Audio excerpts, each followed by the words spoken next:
Does Christ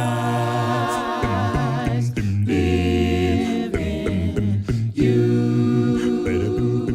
But you don't see it. And you're always blaming somebody else. Sometimes when you're in denial, you blame everybody else for your problems, which keeps you where you are. You say, you're the reason I'm in this state. Listen, if you're stuck because you choose to be stuck. But if you'll be willing to look at your situation in reality and say, you know what, I need to make the necessary changes, because remember, time is not on your side. Sometimes your start over will have a space and time where you'll be able to make all the changes that you need to make. But it doesn't happen. I'm going to read this quote to you. He says, she said, Eve Ensler writes, I think the greatest illusion we have is that denial protects us. It's actually the biggest distortion and lie. In fact, staying asleep is what's actually killing us. People who go through life and they're closing their eyes and they refuse to accept, they refuse to acknowledge the truth.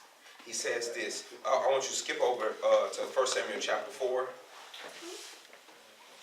And someone begin reading at verse 15. Now Eli was 98 years old, and his eyes were dim, that he could not see. And the man said unto Eli, I am he that came out of the army, and I fled today out of the army. And he said, Where is there done, my son? What is there done, my son?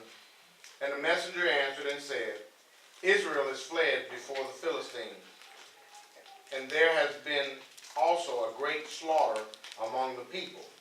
And thy two sons also, Hophni and Phinehas, are dead, and the ark of God is taken. Now read the next verse.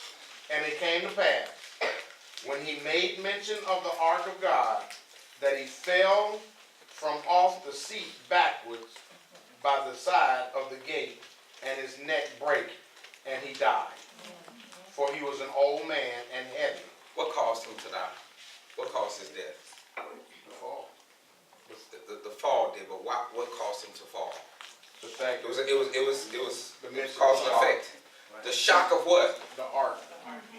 Ark of What God. you shocked for? Didn't God tell you that what? Your stuff. Samuel told him that next morning. Hey, listen, God said he coming. He was too calm when he heard the news. He said, well, God is going to do that. God is going to. But now all of a sudden you hear that the enemies have come. Your sons are dead. And they took the ark. And you say, oh, what you shocked for? You've been driving around acting like you balling. And you in denial about your own financial situation. You in denial about where you are. Have you ever seen a Mercedes or a Bugatti at a trailer home? Have you seen it? Have anybody ever seen it? You're in what? They're in what? You're in denial. It doesn't match. Something doesn't match. Last scripture that I want to take you to is John chapter 8.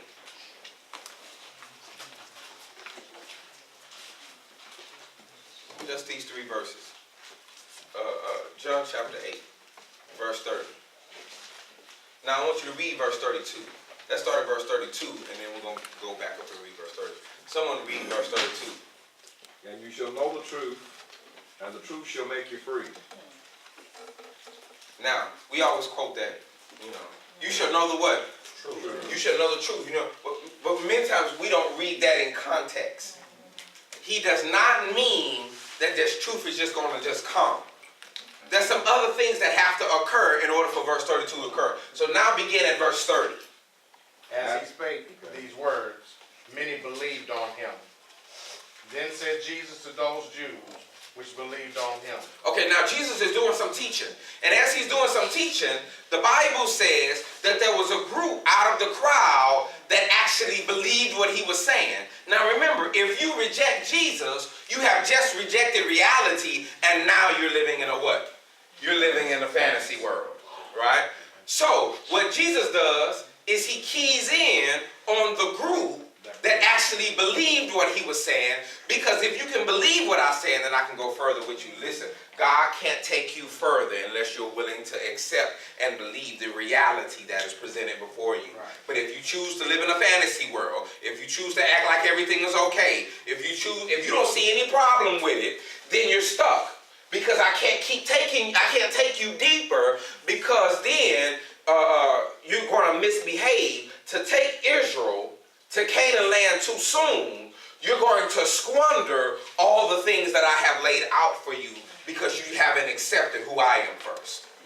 So then you would think that you got to Canaan land all by yourself, and you're going to mess it up anyway, and you won't realize that I'm Jehovah Jireh. You won't realize that I'm the God of your fathers, right? So he speaks, keep reading. If you continue in my word. Now notice the conditions. Before you get to verse 32, there are conditions. He says, now, we're talking about truth. If you continue in my what? In my word. Keep reading. Then are you my disciples. Okay, then your status with me changes. If you are a lover and faithful in my word, then your status with me changes. And you're not just a reader or somebody collecting knowledge. Now I look at you as my follower, my disciple. Keep reading. And you shall know the truth. Okay, now, also remember when we talk about the status of the relationship changes, there's no such thing as a disciple without a master.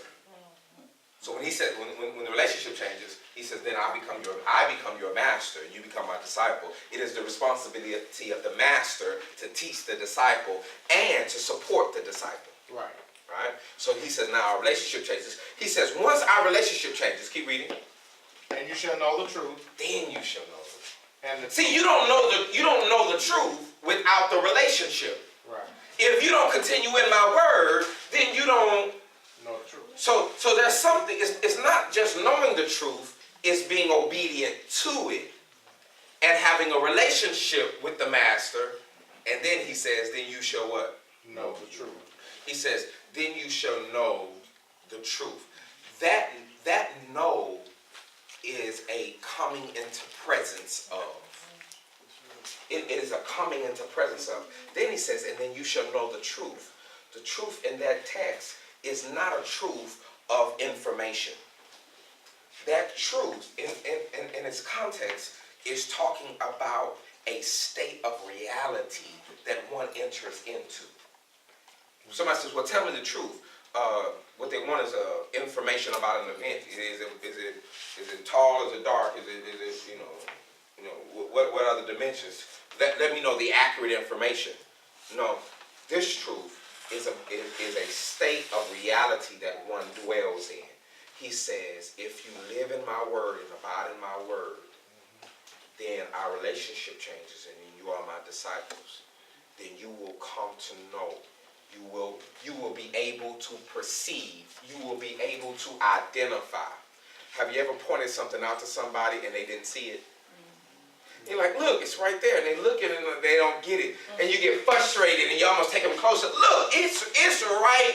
He says, listen, for you to follow in my word, I will open things up for you that the world can't see. It is one of his apostles in John that asked Jesus, Judas, not Iscariot, as the scripture says. Judas asked Jesus. He says, how are you going to reveal yourself to us and not to the world? He says, if you love me, and keep my commandments. If you love me and abide in my word and keep my commandments, he gives the answer. I'll reveal myself to you, and then you will see the reality while other people stay blind. He says, if you have this relationship, then I will bring you to a place where you'll be able to identify the difference between truth and error. You'll be able to perceive what other people are not. It's not just going to be made, but you'll be able to identify these things, and then you shall know the truth. And that truth, which I bring you into, that reality that I bring you into, that's what's going to set you